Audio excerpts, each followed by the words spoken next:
Good evening from the foyer of the House of Commons. We begin tonight with a preview of an exclusive interview with the Prime Minister.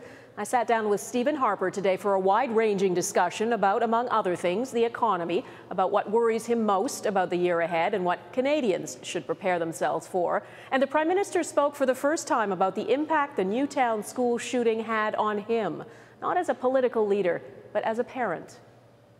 As a father, how did it affect you? Well, I'm sure it affected me the way it affected everybody. Really, Dawn, I got to the stage where I really couldn't watch it any longer. I think once you've been a father, you're affected by the deaths of children, in a much more profound way than other people. And it's hard for me. It's hard for me to talk about it. It's hard for me to imagine how anybody can be so deranged, so angry, so troubled that they would do such a thing. It's really beyond our comprehension. Prime Minister rarely discusses matters of faith, but given how President Obama spoke so openly about God this week, even quoting scripture in his role as healer-in-chief, I asked Stephen Harper what role religion plays in his personal and political life.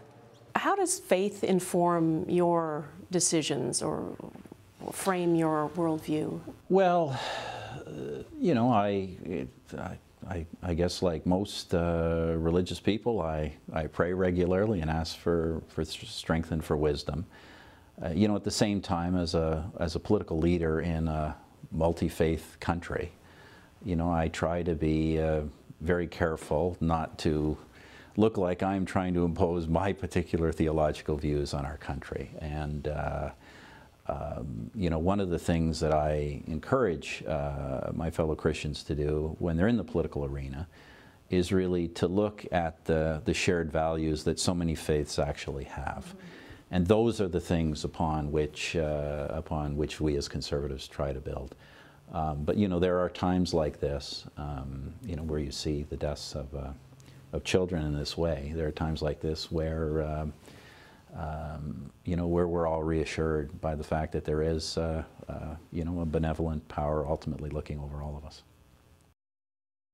Our chief political correspondent, Tom Clark, is with me now. Tom, we're so used, of course, to seeing Stephen Harper in his role as Prime Minister. Less familiar with seeing him this way, sort of letting his guard down a little bit. It was really remarkable, and the fact that he was talking about his faith, as you pointed out, this is something Stephen Harper has rarely engaged on in the past, mainly because a lot of it is in the questioning, and let me congratulate you on crafting that question nicely, because in the past, his faith has always been seen through the prism, or the journalist has wanted to see it through the prism of how does that affect your decision on gay marriage? How does it affect your decision on abortion? It's always through social issues that are affecting the country. Exactly, but this gave him an opportunity to talk about, his personal life. We haven't seen that side of Stephen Harper before, and that was really very revealing. He rarely talks about his role as a father, as a parent either. Yeah, and that's been a source of criticism for him in the past. Remember the shot of him shaking hands with his son as he went off to school. But clearly what came through in your interview was that he is a dad, and he reacted like any dad in the country did to all of this.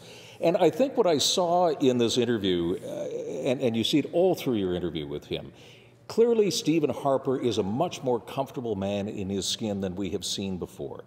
I guess it's amazing what a majority government can do to relax you a little bit and to allow you to express yourself. But this truly is, and I've been watching Stephen Harper for many, many years, this truly is a very different Stephen Harper than I have ever seen before. And I think it's a very revealing one. Great. Tom Clark, thanks so much. You bet. And we'll have much more with the Prime Minister in the coming days. You can see the full interview in a Global News special that's airing on Sunday at 11 a.m. Eastern, 10 a.m. Pacific, and again on your local news hour on Christmas Day.